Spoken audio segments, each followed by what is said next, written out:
just in terms of what we're doing, looking at secular prophets, I hope this will be really beneficial for you. I'm Scottish, so I don't really get excited. This is my version of hand raising. That's about as far as I can go before I get vertigo.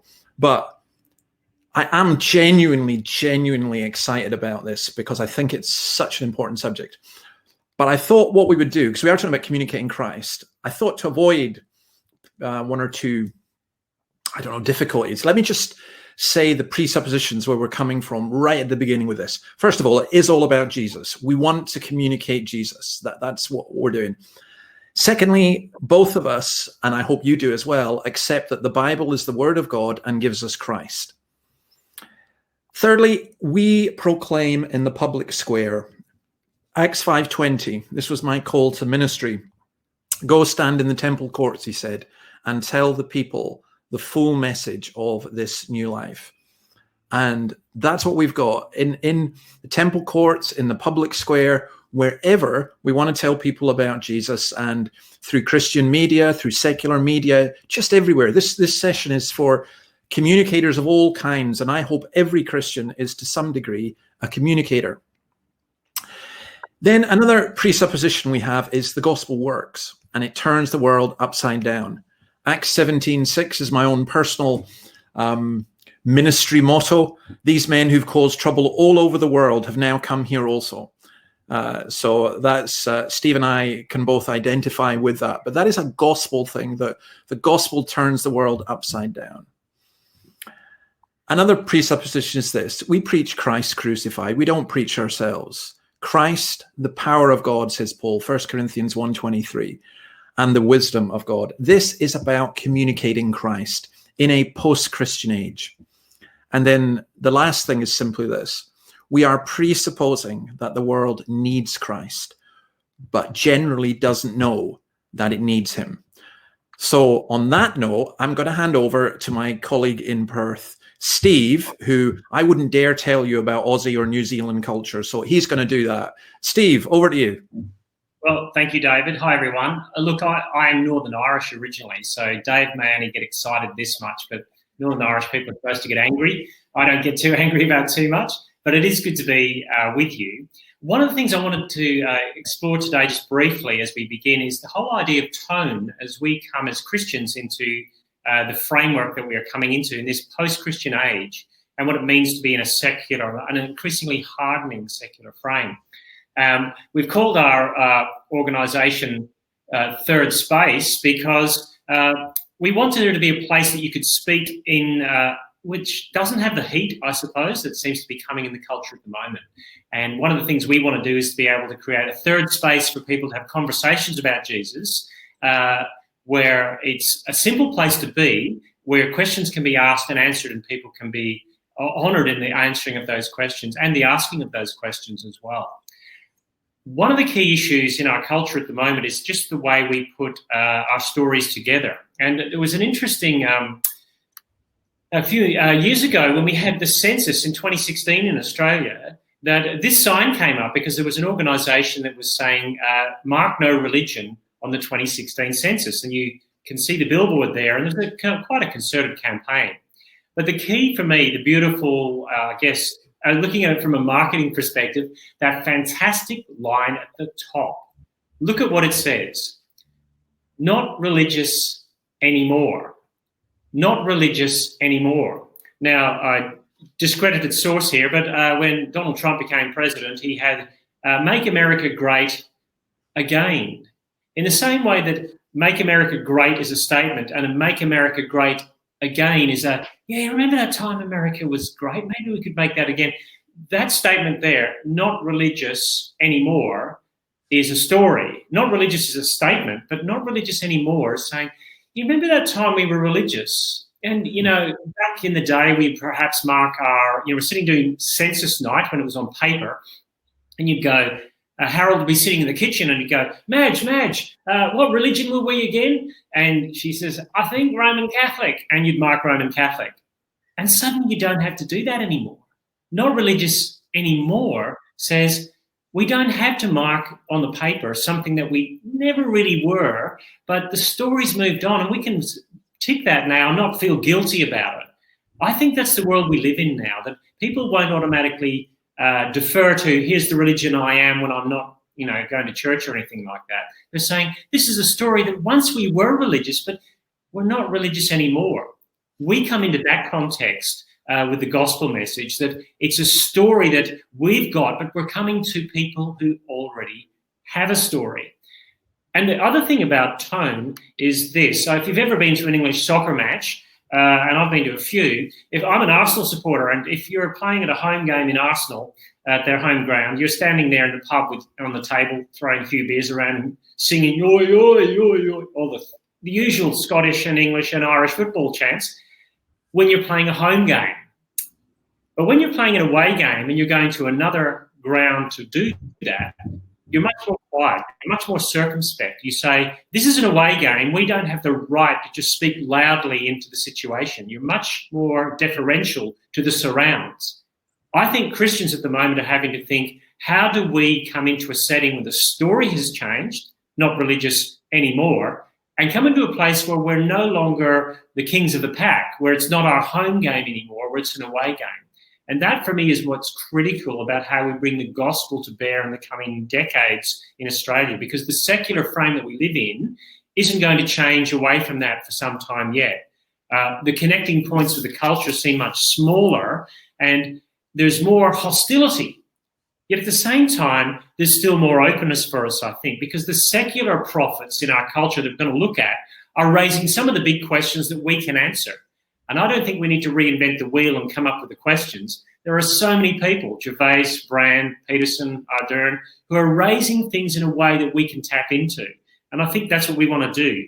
We want to try and reach them with an apologetic that's outside of our old apologetic style, because our current apologetic style from Christian apologetics tends, to me, to be convincing the already convinced.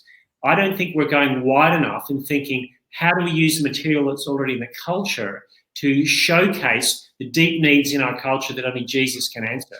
And then I'm going to flip back to David, who's going to raise some of those bigger issues with you. Thanks, Dave. Yeah, thank you, Steve. Do you know, I used to, this is true, I used to sit in a bus and just wonder, how do I reach these people? How do I reach these people? When I came to Sydney, I went up to Newtown and saw these students walking past. I thought, how do I reach them? How do I reach them? And I think what you're saying is absolutely right. And we think of evangelism, Steve and I have talked about this a lot, as a threefold farming metaphor, which is biblical. You're plowing the ground, you're sowing the seed, and you reap the harvest. And most Christians want to go straight to reap the harvest. A lot say, okay, we've got to reap the seed, but we also got to plow the ground. Now, here's the thing with these guys we're talking about. I'm using guys there in the generic sense or the non-generic sense. So male and female, they are plowing the ground for us. They are doing better than most Christians in giving a critical analysis and raising the questions for us to answer.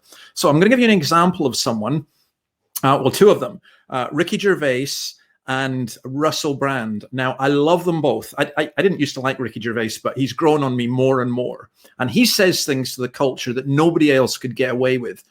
And Russell Brand at times gets so close. I just want to say, Jesus, you're almost there. Just say, But anyway, have a look at this, and we'll just play a small part of this, and then we'll have a wee discussion about it. On sort of like the opposite journey, in that I feel like I started off atheistic just the same way that I would reject any attempt to impose regulation or control on me for the purposes of domination. But like, as I've gone through my own stuff with addiction and mental health or whatever it is, and like I know that you're very that, for example, afterlife is about legitimate grief as opposed to some kind of abstract idea of mental illness brought about by hormones or neurological balance. But myself, my own sense of despair, particularly looking at it from a perspective of mental health issues and addiction, is that there is an unaddressed yearning for a kind of oneness, togetherness, and like to your point earlier about Brent, indeed for love. And when you talk about that sense of awe of like the appreciation of an animal, the love of an animal, and the sort of regard and gratitude for having an animal love you and care for you, or the beauty of nature, or the deep beauty hierarchy of the cosmos. What I feel like, and my own appreciation, understanding, stroke, belief in God is that there is a kind of, in the love of it, in the awareness of rightness itself, there is an indication that there is such a thing as rightness. Not that any one particular group or ideology has unique, a particular and special access to it. And I really firmly, deeply believe that spirituality is for me, not for me to tell other people, boy, I don't reckon you should be gay, or I don't reckon you should be allowed to do it. Like, I feel like I do my shit. In the Bible, it says you should pray secretly. Wow. So, yeah. Yeah, like there is something sort of deeply private about it. But I also think, Ricky, that there is a social consequence to I don't necessarily want to say atheism, because I completely agree with your point that there's good and bad, in like beyond those kind of limited taxonomies. But like, I do feel like when people think there's no purpose or meaning, that and that needn't necessarily be just because of a belief in God, that it creates cultures that are oddly materialistic, nihilistic. And I feel like in the last 20 years we're seeing more and more worship of self, worship of individual. Of course, there's a new. Okay, that is that's amazing in so many ways. And honestly, I mean, okay, Russell Brand, he just talks and talks and talks and talks. Unlike myself and Steve, who are just quiet. But let's just talk about these four people and say how they point. So, Steve, I'm going to ask you about Ricky Gervais. How does he help us point towards Christ? Well, look, I've called these four people, we're going to look at the four horsemen, or three horsemen and one horsewoman, of the secular apologists or apologetics. Ricky Gervais, to me, the Golden Globe speech that he gave, where he absolutely skewered the glitterati of the culture, highlights one aspect of apologetics that we've got to get right. And I think he calls himself the court jester. In some settings, he says, I get away with saying things because I'm going in as the fool to say things. And if you've seen his series Afterlife, he deals with all of those questions about meaning and purpose in a way that makes fun of himself at one level, but at the same time, it opens up big questions. It's a very, I would say, an abductive way of teaching and bringing something across. It's like everyone's got their guns faced, like the Maginot Line in the Second World War, all the guns facing in one direction, and the Germans sort of came across at a 90-degree angle. Ricky Gervais is exceptional at cutting across you in ways you did not expect and opening an issue up. Now, I don't agree with what he said, that all prayer is secret, but he's incredibly good at being the court jester. I think we've lost that aspect to us a little bit. We take ourselves a little too seriously and are a bit afraid of being seen as the court fool in some senses in the way we raise questions. That would be my take on Ricky, I think. Okay. Well, let me say something about Russell then, because I think Russell Brand fascinates me. One time I heard him in an interview. He was asked, do you believe in God? And he said, yes. And the presenter was so shocked and said, but why? And he said, what have I got? He says, I've got, fame and I've got money. And what is it? It's ashes in my mouth. He was quoting Jeremiah. He didn't even know it. And then he went and quoted Augustine, and I suspect he didn't know it, where he said, why do we seek after the shadows when you can find the source of light itself? Now, he's talking about a spirituality, but it's not as vague. Sometimes he's very vague, but he opens so many doors for us. There are so many clips.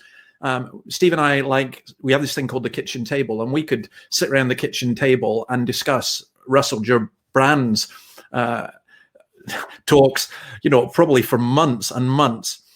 What about Jordan Peterson? Why is he so popular? Well, that's really interesting, isn't it? Jordan Peterson, you go and look online, and he's, I guess what I would say, the conservative secular storyline he's pitching and showing where there's holes in the current culture. And then he goes to the Bible. And if you look on his YouTube videos, millions of people have watched his YouTube videos about the Bible, about Genesis. And one of the interesting things about that is that I think a lot of Christians got a little bit chippy that all these young men were running after Jordan Peterson for meaning, and they weren't coming to us. Yeah. And so I decided I should listen to what Jordan Peterson was saying. And when you first hear him, and he goes, the key fact in life is that you are going to suffer. Suffer. We don't like that word suffer. And we have a world of advertising that says there's no such thing as suffering, or at least you can bargain your way out of it with a kind of a transactional framework. He goes straight to the chase. And he's done it in such a way that many of the people who we can't reach, young men who would never darken the door of a church, are actually coming to him asking for advice. Now, I think in one sense he's the conservative person who, he kind of wants the model of Christendom without Christ. He likes the framework that the gospel brings, but not necessarily the God. He still hasn't got to the Jesus moment, but he's certainly done a lot of hard work for us, because I've had people come to church where I've been pastoring saying, I've come here because I've read Jordan Peterson. I think, I hope the room's tidy. Yeah. Do you know what? The most militant secularist I know, who used to write the most vitriolic things against me, once wrote me, there's a couple of reasons he wrote me, I won't bother you with the second one, but the first one was, he said, I've been listening to this guy called Jordan Peterson, and I've now come to the conclusion, although I'm an atheist, what you say about society is right. Yeah, and since then, he and I have been friends, so he does that. I'll tell you the other thing he has, Steve, and all of you who are watching this, he has an empathy. If you see him speaking to people, when he talks about young men committing suicide, you think, how is that man going to survive? Because he seems to be carrying the burden of the world on his shoulders. And in fact, he's become seriously ill because of that. But he really does have an empathy, doesn't he? Yeah, I think that's a key apologetic aspect. If we come in cold and clinical and we're not tapping into a story, and which probably brings us to Jacinda Ardern, who's the kind of the progressive flip side of a Jordan Peterson, would you say, Dave? Yeah, she is. Now, I have to be really careful here, because I know there are people here from New Zealand, and I understand that to criticize Jacinda Ardern is like blasphemy in New Zealand, or maybe the opposite for some people. But leaving aside the politics of it, which I know is difficult, there was an article in The Guardian today, so this is how up to date this is, in which Ardern points out, let another praise thee, not your own mouth, but she points out that the key strengths that have come across are empathy, kindness, and strength. And that's interesting. You can be a strong person and empathetic. And I find it utterly fascinating that she's been able to do that. Look, we've got these four. We've got Ricky, we've got Russell, we've got Jordan Peterson, we've got Jacinda Ardern. We could have added another 20. The gay writer Douglas Murray, for example, has given the best critique of where Europe is going. And there are others as well. But Steve, let's bring this back to you. How do you do this? How do you try and connect? What do you actually do? Give us some examples. Yeah, look, in writing and speaking to people as well, I suppose, I'm looking for those touchstones, those points of contact that I know are common ground in, say, like a Douglas Murray. So, for example, I was speaking with someone who was working with Scripture Union and looking to put videos together for schools. And I said to this young woman who was asking me for advice, what are the 3 top questions you get asked by people about students? And the key questions that she was asked were about meaning and identity, which I could pick, purpose in life. And the third one was astonishing. Where can I go for forgiveness? I mean, whoa, that's an interesting question. It feels like, and Douglas Murray picked that up in his own book. He said in The Madness of Crowds, people do not know where to go for forgiveness. They don't know who to offer it. And we live in a social media world that he said you're destined to be defined by your worst joke, because they'll find it on Twitter or something. And so what I'm saying is, I'm taking these guys, Peterson, Ricky and Russell and the likes, and going, they are saying big things that to lots of people in a celebrity way that we are perhaps not saying at all. So I want to piggyback on them as I write and say, what is the common feature they have that I can use to springboard to say, yes, that's true, and here is here's a response to that answers it more readily than perhaps you are. For some of them, people are asking questions like Ricky and Russell, and they're not always landing on answers, I think. And some people do want answers. Yeah. So, I mean, to answer my own question, what I try to do is Steve is, and again, I say to those of you who are watching, Steve is a really, really good writer. I'm kind of a sort of jack of all trades. I'm not good at anything in particular, but I'm an all-round cricketer. Let's put it that way. Okay. Steve is Steve is Shane Warne. I'm just an all-rounder. But I throw lots of pebbles into the pond to try and create ripples. So I do a podcast, I debate. We've got this thing, the third space. I use social media. I've written a couple of books. One, Magnificent Obsession, which was to introduce atheists to Jesus, and another, the Dawkins Letters, which is how I got started with all this, which started off as an online response to Richard Dawkins and ended up becoming a bestseller. You can get it, by the way, a free PDF of that. But I'm thinking of a guy who came to me because his wife had started coming to church. She was the brilliant one in the family. He wasn't. And so she came to church. But after a while, he came and he said, you know, when my wife joined your church, I went off and joined the pagan society, literally. And he said, I hate everything you teach, David. I hate it. But I want everything you've got. And it took him 7 years before he became a Christian. Now, in watching this, I want you to understand that you don't have to be a brilliant analyst. You don't have to be a Christian Jordan Peterson. You don't have to have a lot of degrees. You just need to use and understand the culture. So we've tried to provide some things. We do a discussion called The Kitchen Table in Third Space. We've done a podcast called Life in Wartime, which the Eternity Network put out. But I want to finish with this. I want you to have a look at these slides from Pascal. Now, we're ecumenical here. He's French. He's a Roman Catholic, though the Catholics think he's a Protestant. The Protestants think he's Catholic. Let's have a look at these slides. I'll take you on to the first one here. This is what Pascal says. Men despise religion. This is very important. Grasp this. They hate it, and they're afraid it may be true. The cure for this is first to show that religion is not contrary to reason, but worthy of reverence and respect. Secondly, make it attractive. Make good men wish it were true. Then thirdly, show that it is. And there's this wonderful writer called Peter Kreeft who talks about this is how we do. Now, a lot of apologists start off with number 3. Let's say that this is true. But Kreeft says, no, what Pascal does is brilliant. Christianity is psychologically respectable because it understands the truth about man. We're talking about the truth about humanity, and people recognize this. It's psychologically attractive because it promises true happiness, the good for man. And then it's objectively true because it tells the truth about God. Now, Steve, I'm actually going to ask you for your response to this next quote, because a friend of mine, again, it's from Keft, and I just thought, oh my goodness, I could die with happiness for this. This is the kind of thing that excites me. Neutrality is impossible once you're addressed with a claim as total, as intimate, as life-changing, and as sin-threatening as Christianity. Christianity is not a hypothesis. It is a proposal of marriage. What do you think? Do you like it? You got 1 minute. 1 minute. Great comment, I think. One of the things I'd say that shows up is that we're not bringing the gospel message into a blank slate, a tabula rasa. There are gospel messages out there. Good news stories. And so the whole is really, not religious anymore. It's a story. So people are building stories that create meaning and purpose and identity. And what we're saying is those stories are going in a trajectory, but they will ultimately fall short of getting over the cliff. The gospel will actually bring you there. And so we can go with the grain of the wood, I suppose, in the conversations we're having with people. Yeah. Do you know this?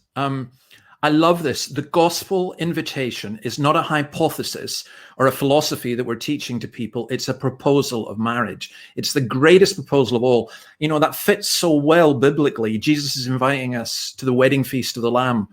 And I just think, wow, we have such good news to tell people, and we are going out inviting people, in effect, to become the bride of Christ or part of the bride of Christ. Now, we are going to have a Q&A, and you can write your questions in. You can vote up your questions as well, which is really interesting. But we are in the hands of Rebecca and Nathan, who are going to moderate this, so that Steve and I don't talk forever, and some of you have to go away at some point anyway. We could stay here all day, but all right, Nathan and Rebecca, over to you guys. Hey guys, well that was engaging, and I love what those guys, Gervais and Brand, have to say as well. Well, if you're just joining us, this is the first of 2 sessions. These guys are bookending our week. The second session, Dave, do you want to just share before we just jump into some Q&A? It's called Surfing the Wave. So what can we expect on Friday at 5 p.m., 4 p.m., isn't it, on Friday? What can we expect? Yeah. Okay, look, I get this thing all the time, people saying, oh, you're expecting people like to do all the kind of reading that you do and stuff like that. No, I do what's called pub apologetics. I can't,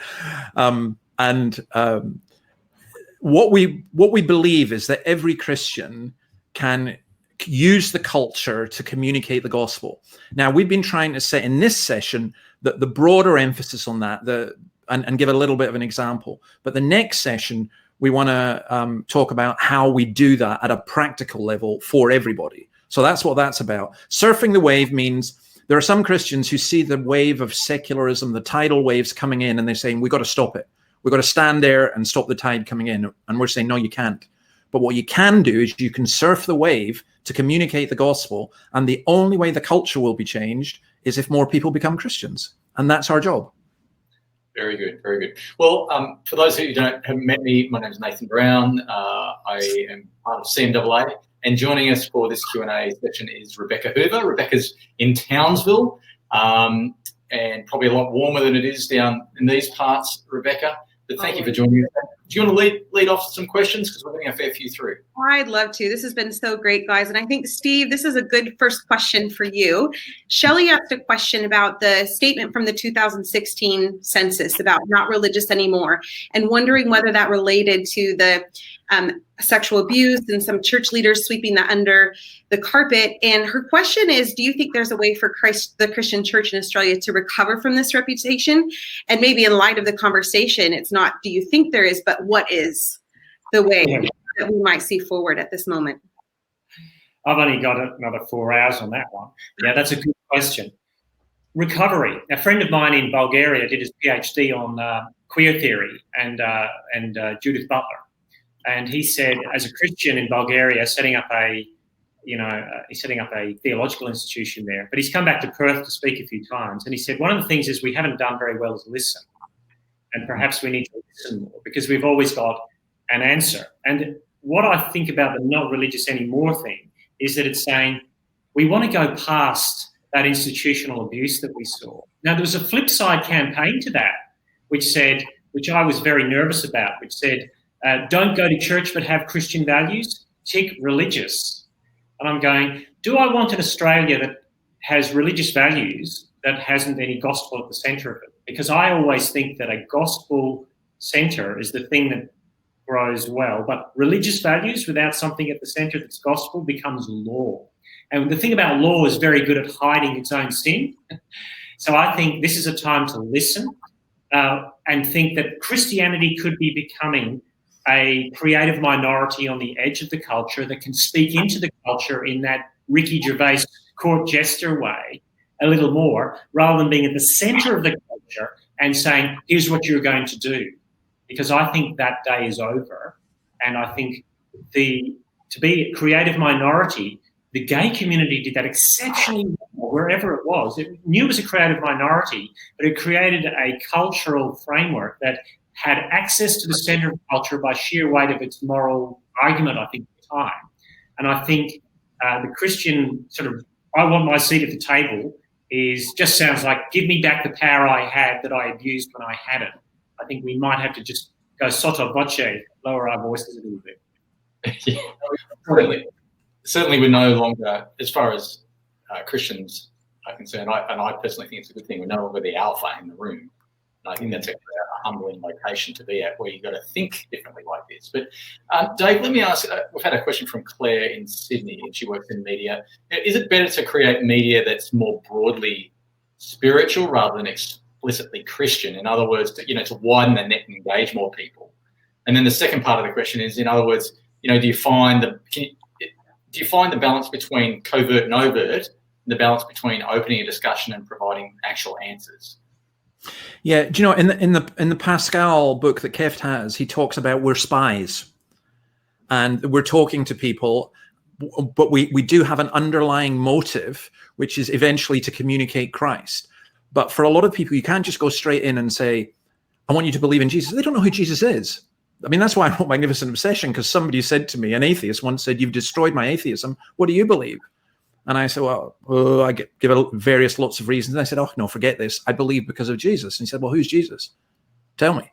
And I think that's where we want to get. Now, C.S. Lewis says that the world doesn't need more Christians who are writing wee books about how great Christianity is. It needs the best physicists, professors of English literature, whatever it is, plumbers or whatever, doing what they can and ultimately pointing people towards Christ. I think you need both. I think you need explicit Bible teaching, because that's how Christ is communicated. And I know a lot of Christians are a bit scared of that. And I'm saying, well, what else have you got? The best thing I've got is the Bible. Like, I was talking once, and this guy argued with me for ages, and he wrote lots and lots of stuff. I'll give you just this one story. And one day I got a phone call saying, Dave, you need to go online, because this guy's come online and he said that he's been talking to you and he wants to become a Christian. And I went, oh, yeah, right. That doesn't happen. You know, I'm a Scottish Presbyterian. No. And I went on and I spoke to him, and he said, I want to ask you a couple of questions. He did. Anyway, I got home and he said, you're not going to believe this. My whole world has exploded. I've become a Christian. He said, when I realized it wasn't the words of David Robertson that impressed me, it was the words of Jesus. And I'd just been telling him the words of Jesus, but without giving him the Bible quotes. You know, I'd say, look, God so loved the world. I didn't say John 3:16, because that didn't mean anything to him. He didn't know what John 3:16 was. So all these different kinds. So the person who asked that question, I would say you should do both. You know, I think the divide between Christian and secular, we need to be quite careful about. Yeah. So you wouldn't use, about being the verse about being washed in the blood of the Lamb, because it doesn't make too much sense. Right? Yeah, that's coming to a butcher. Yeah. Before I hand back to Rebecca, how about the rebutters out there? So a lot of upvotes for Thomas's question about, do you think that Christians spend too much time rebutting and actually defending Jesus? I mean, he doesn't really need defending, but defending the church and rebutting rather than communicating the gospel. I mean, what do you think about rebutting? Well, there's a problem. If someone expresses an objection that they have and we ignore them and just carry on saying what we want to say, I think that's a problem. But if you're always trying to rebut, I also think that's a problem. And that's where the surfing the wave comes in, because what I would argue is this. Everyone throws something at me. I turn it back on them, but maybe not in the way that, you've called me an idiot. So I'm, somebody once said to me, my favorite question ever in a talk was, David, why are you such an idiot? So it wasn't really a question, and it wasn't Steve either. And I said, so that I could have an incarnational ministry with someone like you. And then I said, and after we're finished, I'll explain what incarnational is. Now, okay, don't do that. But what I'm saying is, you can take everything and turn it around. You can use it. You can surf it. So I wouldn't say don't rebut, but I would say, remember, your purpose is not to rebut. Your purpose is to point to Christ in a way, using those three things that Pascal said, that makes it sound good and beautiful and true. Yeah. Can I say something about that point on that question? Yeah.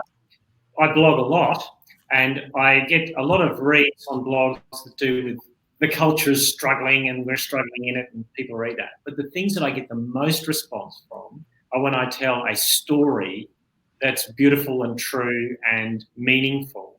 A family story of my own, of my parents' divorce and my mum forgiving my dad.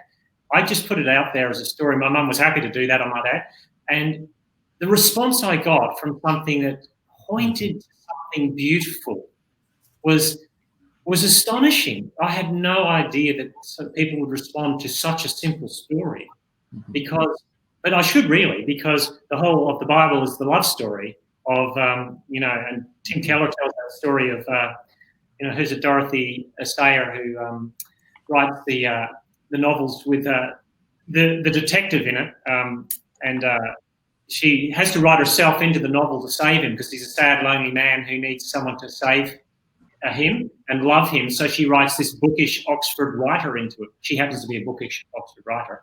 And it's like she writes herself into the story to save the man. That's the gospel. God writes himself into our story to save us, to love us. And I think when you see great stories that aren't even necessarily overtly Christian, like A Hidden Life, Terrence Malick's last movie, I watched it with hard-bitten Sydney journalists in the pre-screening, and the place went quiet for 2 hours and 20 minutes. I tell you that right now. And we walked out there, moved and sobered. And I think, you don't need to put Pilgrim's Progress up, or, nothing wrong with that. But that story blew people away. Just the sheer weight of God in that story from someone who isn't ostensibly a Christian. That's great. Changing gears just a little bit, there's a question from Shane. He says, Christendom is often viewed as irrelevant from a reason point of view. Do you think that biblical reasoning remains a valid means of engaging with culture? Okay, I want to go with that one. And then maybe Steve wants to add something to it. Look, our culture divides things up, compartmentalizes things, and we have to be countercultural. I refuse to accept that. I think reasoning, all human beings reason. Do you know that I've been asked questions by BBC journalists, by university professors, scientists, all the rest. The hardest questions I've ever been asked have been 10-year-old kids from housing schemes, and I think it's a big mistake for us to say, look, the reasoning questions don't matter. They do matter. They matter a lot. They're not the only thing. If people ask, why do you believe Christianity? Because it's true. That's why I believe. But I can also tell them about my experience of Jesus and other things as well. So I do think that we need to re-engage the mind. And I think that we need to do it in a creative way. But I'm not trying to rescue Christendom, but I think the loss of Christendom is a disaster. I put out a tweet today, which wasn't very... Maybe I shouldn't have, because it got a big response. After what's been happening in America, I just simply said, hey, America, how's this giving up Christianity going now? And but that's true. That's what's happening, I think. It's a dramatic example. Steve, you want to add anything? Yeah, I think observationally, you'd want to say that we're doing Proverbs, Ecclesiastes, and Job in our church at the moment, but saying to people, biblical reason, Proverbs says, you put this in, you crank the handle, and, Proverbs is your parents saying, don't do this, don't hang out with bad blokes, and don't go down that strange street. That's wisdom. Ecclesiastes says, misty, smoky, vanity. It's your sketchy uncle saying, kids, you don't have to study real hard, but it could turn out okay, or it could go wrong. And Job is just like, you crank the wisdom handle, it breaks off in your hand, and you get dumped on. And I'm going, you want to say those things to people in such a way they go, life does go that way. It does feel like those are the stories that we're tapping into. And I think starting with wisdom literature is a great place to start in a culture that is going to Jordan Peterson, Russell Brand, Ricky Gervais, and Jacinda Ardern for a story about wisdom, a political, spiritual, emotional, psychological, therapeutic wisdom. And it's a good way to start. So I think there are plenty of touch points in Scripture and a biblical framework to do it. So we've got a question here that quite a number of people upvoted it. How would you deal with people like this, people who see public figures as black and white, around their morals? So they're either good or bad, but aren't most people grey? Yeah, well, you deal with it biblically. If you've got a biblical theology, then you don't accept. I think it was George Bush at one point said, there's the good guys and the bad guys. There's the evil empire and the good empire. No, the Bible says we're all screwed up. The Bible also says we're all made in the image of God. And I would take Russell Brand as an example. Now, when I first came across Russell Brand in a more serious sense, it was my son, and he was a teenager, and he sent me, Dad, you've got to watch this Russell Brand thing. And I went, oh, you're kidding me. Come on. I've done Metallica. I've done, I listened to your stuff, son. But Russell Brand, are you serious? This was he just had a thing called Sexgate and so on. And I just thought, oh no. And I put it on. He pleaded with me. I put it on. It was 15 minutes of a Newsnight interview with a guy called Jeremy Paxman. And I sat at the end of it, utterly, utterly, utterly stunned. And I thought, what an intelligent guy. What a seeking guy. What an honest guy. What a messed up guy, and I just think you treat everyone as human. Forget celebrity culture. We shouldn't set up Christians as celebrities. And for me, I would say Paul says I'm the chief of sinners. If you knew me as I know me, you might not want to know me. I'm assuming that you all do, of course, but I don't have much emotional intelligence in that way. But I'm just saying we treat people as people. I think that's really, really important. And we listen, we look for the image of God in them, which every human being has, but we also recognize that they're lost. So I genuinely, Russell Brand is on my prayer app on my phone. And I genuinely, right now, I'm praying for him every day and I'm trying to reach out. And I just plead with the Lord to save him because he's so close. Even Ricky Gervais, who initially I was, smite the Amalekites type prayer, but now I've become more gracious. I didn't know Russell had a prayer app. So anyway, yeah. No, that's good. Steve, maybe a question for you. Andrew's mentioned this is similar, what you're talking about, similar to Mars Hill, where Paul spoke to the existing commentary rather than trying to create the narrative. His question is, how much do we ride the wave of the secular prophet where we agree and add our extra value?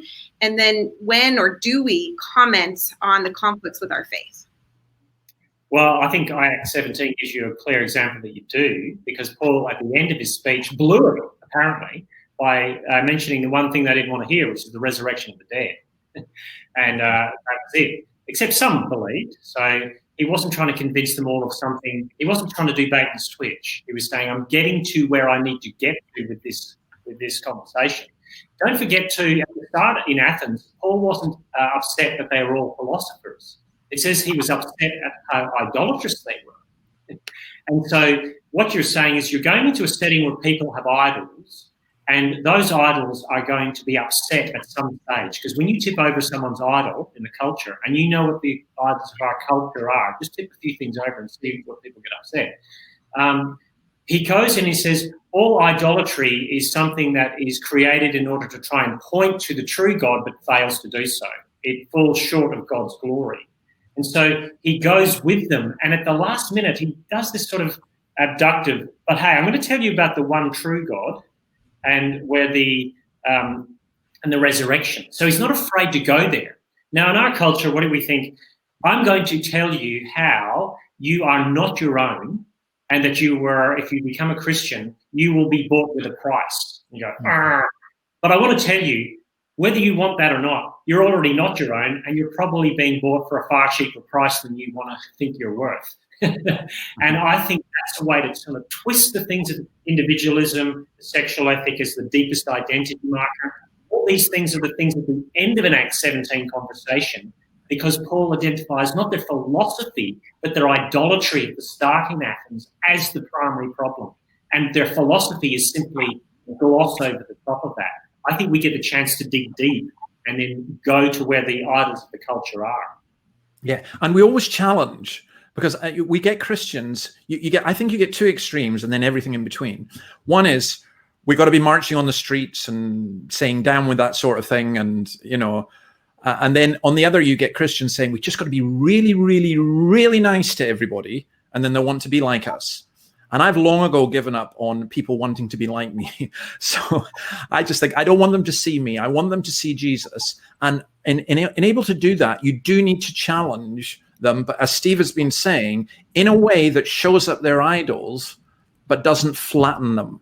Let the Holy Spirit convict of sin and righteousness and the judgment to come. That's the job of the Holy Spirit. It's not my job or your job. Our job is to tell them about Jesus. And if they see something of Jesus, they will be convicted. So how about and by the way, I want to be like you, Dave. I already am. Same with Steve. I just can't do the beard yet, though. I can't go after that. No, not me. Someone's raised an issue about what they appreciate about Jordan Peterson, because some of the interviews he is just so brilliant with some of the people. Yeah. Puts them in their place. But he's not shy about coming out about what he thinks. The issue on transgenderism, or have you seen that? Yeah. Oh yeah. Really volatile issues in culture and in conversation. I mean, how do you ride the wave of those when they come up? Because sorry, I think one of the things you've got to admit or say is that although the wider mainstream media says this is what people in general think, There's a lot of people that don't think that, but they just don't put their head above the parapet because they're going to get cut off. And what Jordan Peterson revealed was that there's thousands and millions of people who go, you know what, I don't think it's as black and white as a couple of years ago, you know, it was okay to think this way, and now if I think that way, I'm absolutely done. I don't think that's a good way to go. And so Peterson has said, and I think it's true, that very few of us are brave. We think we are, but very few of us, if the Nazis come to the door and say, that, you know, are the Jews under the floorboards, are going to say no, because we're not as brave as we think we are. Part of hanging around Jesus, I think, has to be that we're brave, because you look at the issues in Daniel, where in Daniel 6, it says that Daniel continued to do what he always did, which was pray towards Jerusalem, which was a heap of rubble, while he lived in Babylon, the best city in the world. Yeah. My hope isn't there. Bravery in the right place, or hope in the right place, gives you bravery in the moment. It means that you'll say, I can say that even if it costs me, because my hope is actually in a place that no one thinks it matters anymore, but I know that a kingdom is coming which will say what I'm saying is right and true. I don't have to be right now. I don't have to be loved now, because my love, how much I'm loved isn't dependent on that person. It's dependent on Jesus. Yeah. And let me back that up with what Steve is saying. I got a visit from a BBC producer once, and he came to visit me and he said, David, I want to get you on my program. And I said, why? Because it was just so unusual. And he said, because you speak for at least 50% of the people of this country, and they're the 50% that the BBC don't speak for. And he said, and you're not a nutter. You know, he says, we like to get the nutters on, you know. Sorry for the technical term. And then the other thing about the trans, I've been involved in the trans stuff for a long time. And also I had a trans person in my congregation 30 years ago. I think the Lord was preparing me for a particular ministry. And it was the same with the same-sex marriage debate. And I use both of those to proclaim Christ. That's what we're talking about. Well, how do you do that? Well, the trans thing, just very simply, I mean, we need to do a whole session on this, on how we use these particular hot button issues to proclaim Christ. And maybe come back on Friday and we'll discuss a couple of them. But the trans one was very simple. I wrote about the trans stuff, and this girl wrote me, and it's still my favorite opening to an email ever. Hi, Dave. I'm an ex-Mormon lesbian, and me and my girlfriends love you. I just had to get, okay. I wasn't expecting that one. Yeah. And it was because I've been writing about the trans stuff, and the trans thing is all about identity. And I was saying, and the same actually with the sexuality thing. And I said, my identity is primarily as a human being in Christ. And I need to talk to you about what that is. And that opens up a whole avenue. Whereas if you start doing all the science and stuff of trans and all the stories, which you should know, but you go in for the people, you go in for their heart, you go in for the reality, you're going far deeper than the current ideological warfare. That's great. And that's probably a good segue for what Friday is about, because what you're going to be looking at on Friday, as I understand it, is they're using things like that. So immediately you're actually going to the person and what's really there, which is their identity and how they see themselves, how they view themselves, and they're actually connecting on that level. So what else can we expect come Friday, now that we've done this particular session today? Well, Steve and I never know what to expect, so I'll ask him first and then I'll go along with it. Steve, what can we expect? Well, I think it would be good to look at what we want to do is look at some of these questions have come up. How exactly do you use a single piece of culture to do something? How much do you expect to be able to leverage off that? Because we're not saying that you replace a gospel framework with a cultural framework. We're saying that a cultural framework can be viewed through the lens of the gospel, affirmed where it says something true and right, and challenged where it says something that falls down. And you can bring so many things to bear on that, whether that's film, politics, or whatever those things are. And I think that's part of what we want to talk about. I would call it also, the art of cultural negotiation. What are you sifting through? What are you keeping? What are you chucking out? How do you culturally negotiate the world you're in a workplace, in a setting where your values framework isn't seen, where perhaps if you have a different view on sexuality to the rest of the workplace, you're sort of seen like the friendly racist. No one wants to be around you. Those two things are the sexuality issue and the race issue are now conflated. How do you tear those apart and show what identity is about and things like that? Yeah. So I'd want to look at some examples. Dave? I think we'll look at some of those issues. And I think also what I'm really concerned about for those of you who are watching is I really, really don't want you to think you've got to have a couple of degrees and read 20 books a week in order to be able to do this. I'm saying you want to be like Jesus, standing on a hillside and going, do you know, a sower went out to sow his seed. He looked at a sow. I believe all Jesus's illustrations were things he got either from the Bible or things that he saw around him. And he's got connecting points. And all the time you're looking for the connecting point. What's the connecting point here? Is it sport? Is it relationships? Is it family? Is it food? Is it music? And you're not just simply saying, well, here's a question, Jesus is the answer. You're showing them how Jesus is the answer for you and for others. I'll finish my bit with one wee story.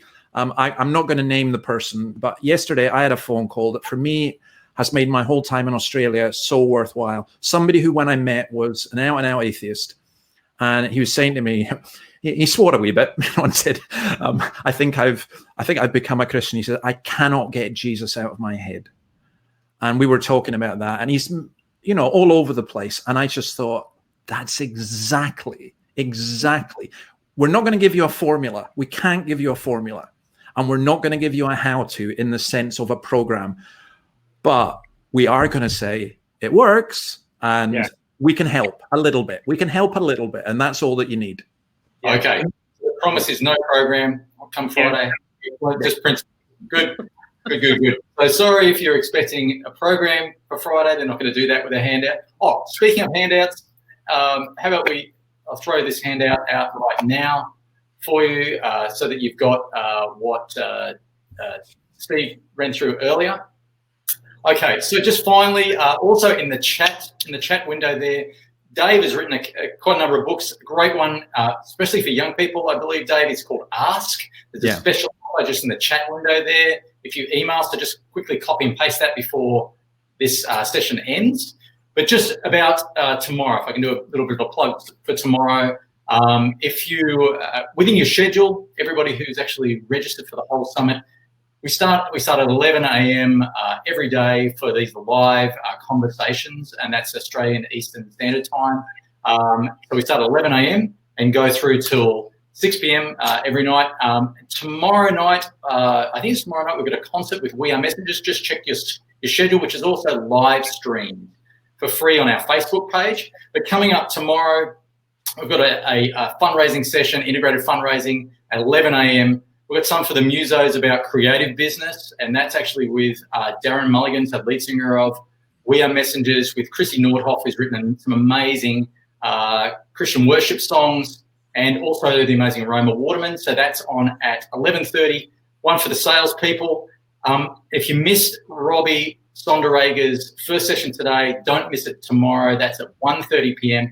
And we have Good Mood Food so perfect for staying in. Sue Rad, and we've got a book. This massive coffee table book is a free one, free giveaway on her session tomorrow. So don't miss that. And then the amazing Sheridan Boise at 4 p.m. So you won't want to miss that as well. Well, I think that's it. That's a wrap for us. Thank you very much, Steve and David and Rebecca. And we'll see you all on Friday again. So thank you very much. And thank you for everybody who's participated in this time. We'll see you again tomorrow.